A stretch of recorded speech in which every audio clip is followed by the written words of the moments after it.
മാന്യപ്രേക്ഷകരെ everything ഹാപ്പനസ് ചാനലിലേക്ക് സ്വാഗതം ചെയ്യുന്നു. Captain grand master Shaji Mathew.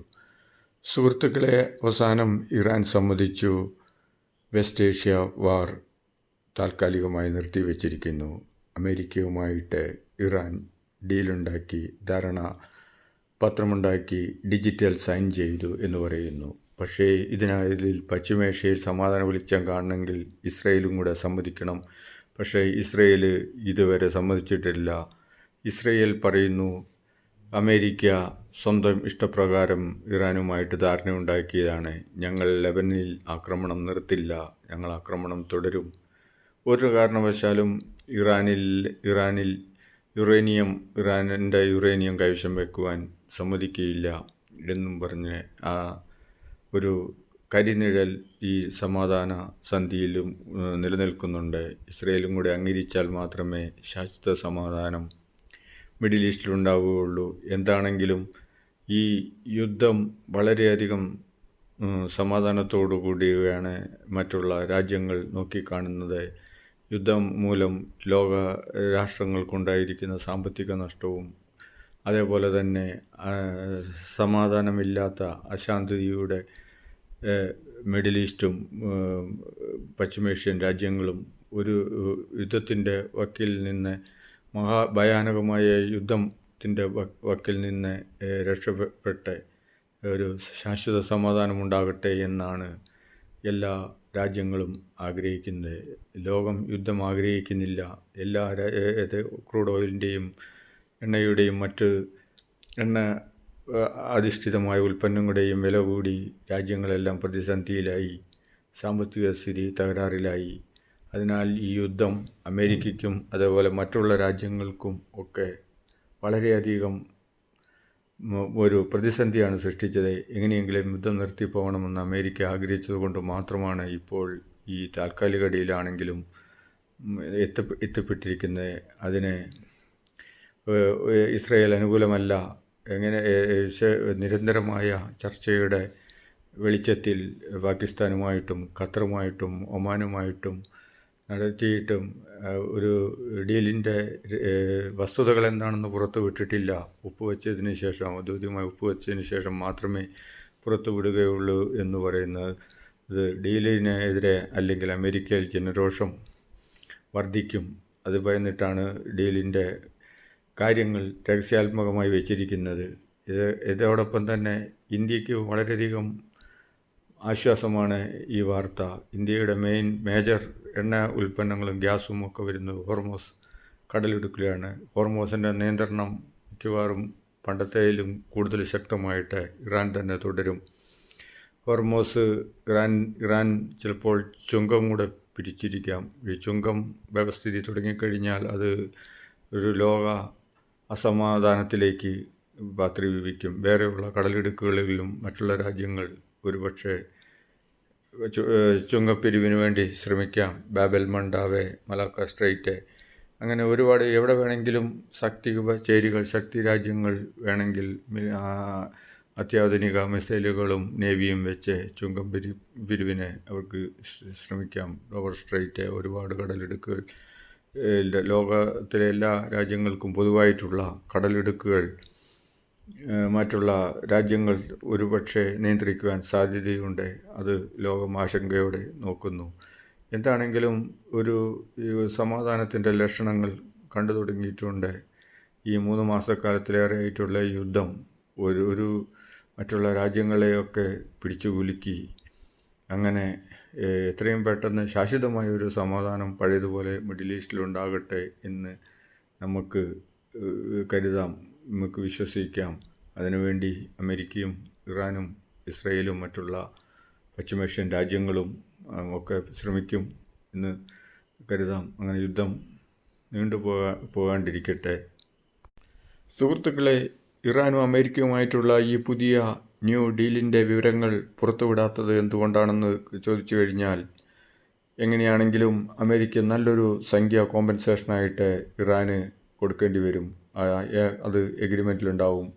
ആ സംഭവം വെളിയിൽ വന്നു കഴിഞ്ഞാൽ അമേരിക്കൻ ജനത പ്രശ്നമുണ്ടാക്കും, അവർ പ്രക്ഷോഭമുണ്ടാക്കും. അത് ഭയന്നിട്ടാണ് ഈ രേഖകൾ പുറത്തുവിടാത്തത്.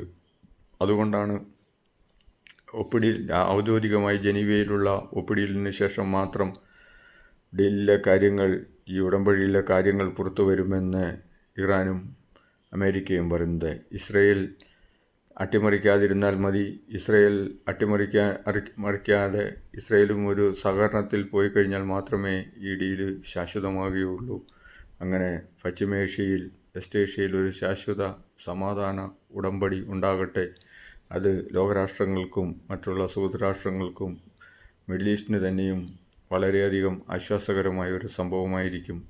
അമേരിക്കൻ പ്രസിഡൻറ്റ് വിചാരിച്ച മാതിരിയൊന്നും യുദ്ധം പറ്റിയില്ല. യുദ്ധത്തിൽ ഇറാൻ എന്ന് പറയുന്ന വലിയ രാജ്യമാണ്. ശാക്തികമായി വളരെയധികം മുന്നേറിയിരിക്കുന്ന രാജ്യത്തിനോട്, ജനതയോടും ഒരു മൈറ്റി ശക്തി, ഒരു ലോകശക്തി ഒറ്റയ്ക്ക് ഇടപെട്ടിട്ട് അവർക്ക് ഗവൺമെൻറ്റിനെ മാറ്റാം, ഭരണം അട്ടിമറിക്കാം, അവരുടെ ഇഷ്ടത്തിന് കാര്യങ്ങൾ നടത്താം എന്നുള്ള ആ ഒരു ശ്രമം ഫലിക്കപ്പെടുകയില്ല എന്ന് ഇപ്പോൾ മനസ്സിലായി. ആളുകൾ സമാധാനത്തിലും സഹവർത്തിത്വത്തിലും സാഹോദര്യത്തിലും കഴിയുന്നതാണ് എല്ലാ രാഷ്ട്രങ്ങൾക്കും, ലോകരാഷ്ട്രങ്ങൾക്കും എല്ലാവർക്കും നല്ലത്. അശാന്തിയുടെ വെളിച്ചം ലോകത്ത് മുഴുവനും ബുദ്ധിമുട്ടുണ്ടാക്കുന്ന, സാമ്പത്തികമായിട്ടും അല്ലാതെയും ഒക്കെ രാഷ്ട്രങ്ങൾക്കുണ്ടാകുന്ന ബുദ്ധിമുട്ട് ഇപ്പോൾ എല്ലാവരും തിരിച്ചറിഞ്ഞു. അതിനാൽ എങ്ങനെയെങ്കിലും എല്ലാവരും സഹകരിക്കും, സമാധാന ഉടമ്പടി ഉണ്ടാകും എന്ന് നമുക്ക് കരുതാം. ഇന്ത്യനെ സംബന്ധിച്ചിടത്തോളം ഇന്ത്യയുടെ സെയിലേഴ്സ് കൊല്ലപ്പെട്ടു. അമേരിക്കയുടെ ഉപരോധത്തിനെ മറികടന്നുകൊണ്ട് ശ്രമിച്ചു എന്നാണ് അമേരിക്ക പറയുന്നത്. ഒരുപാട് പ്രാവശ്യം വാർണിംഗ് കൊടുത്തു, വയർലെസ് സിറ്റി കൂടെയും അല്ലാണ്ടും നേവി കൂടെയും ഒക്കെ. പക്ഷേ അത് ഗവനിച്ചില്ല എന്ന് പറയുന്നു. എന്താണെങ്കിലും വിലയേറിയ ജീവൻ നഷ്ടപ്പെട്ടു. ഇന്ത്യ പ്രതിഷേധം അറിയിച്ചു. യുദ്ധത്തിൽ നേരിട്ട് പങ്കാളിയല്ലെങ്കിലും ഇന്ത്യനെ സംബന്ധിച്ചിടത്തോളം വളരെ ആശ്വാസകരമായ ഒരു വാർത്തയാണ് ഈ കേൾക്കുന്നത്. മിഡിൽ ഈസ്റ്റുമായിട്ടുള്ള ഇന്ത്യയുടെ പുരാതനമായ വാണിജ്യവും ബിസിനസ് ഇടപാടുകളും വളരെയധികം കൂടുതലാണ്. അത് സംരക്ഷിക്കപ്പെടാനും ഒക്കെ സാമ്പത്തികവും സാമൂഹികവുമായ ആ അടുപ്പം മുന്നോട്ട് പോകുന്നതിന് വേണ്ടി യുദ്ധം നിർത്തേണ്ടത് വളരെ അധികം അത്യാവശ്യമാണ്. അങ്ങനെ ഇന്ത്യ ഒരു നയതന്ത്ര പാതയിലൂടെ നീങ്ങി. എന്താണെങ്കിലും ഇന്ത്യ ഗവൺമെൻറ്റിനെ അപ്രീഷിയേറ്റ് ചെയ്യണം. അത് ഇനി മേലാൽ DG ഷിപ്പിങ്ങിൽ നിന്നൊക്കെ കൂടുതൽ ഓർഡർ വന്നു. വാർണിംഗ് കിട്ടിക്കഴിഞ്ഞു കഴിഞ്ഞാൽ വാർണിങ്ങിനെ അനുസരിക്കണം, അല്ലെങ്കിൽ ആൾനാശമുണ്ടാവും, അല്ലെങ്കിൽ കപ്പൽ നാശമുണ്ടാവും. മൈറ്റി ഫോഴ്സായിട്ടുള്ള അമേരിക്കൻ ഡിഫൻസിനോടും നേവിയിനോടൊന്നും പിടിച്ചു നിൽക്കാനോ അല്ലെന്നും ഇന്ത്യക്കൊന്നും സാധിക്കുകയില്ല. അതൊന്നും ഇൻ്റർനാഷണൽ ടെൻഷനും മറ്റുള്ള കാര്യങ്ങൾക്കും കൂടുതൽ കാരണമാകും. സമാധാനത്തിൻ്റെ പാതയാണ് വേണ്ടത്. അതിനാൽ അങ്ങനെ പുതിയ ഓർഡർ ഇപ്പോൾ ഇറക്കിയിരിക്കുന്നു. DG shipping, director general of shipping, നാവികർക്ക് ഫോർവേഡ് യൂണിയൻ കോമ്പൻസേഷൻ ചോദിക്കുന്നുണ്ട്. അമേരിക്കയിൽ അത് ഒരുപാട് കാലത്തെ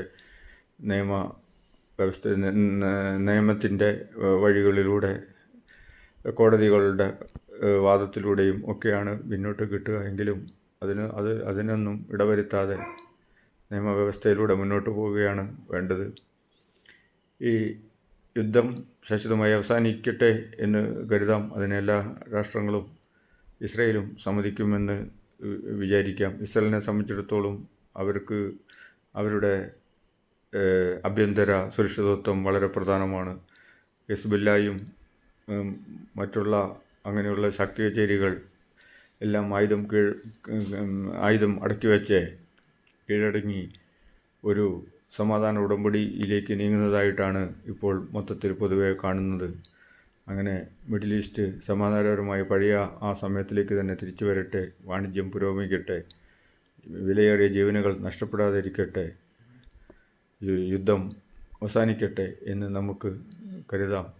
നന്ദി, നമസ്കാരം സുഹൃത്തുക്കളെ. ഞാൻ captain grand master Shaji Mathew. Like ചെയ്യുക, കമൻറ്റ് ചെയ്യുക, ഷെയർ ചെയ്യുക. Thank you. ഔട്ട്.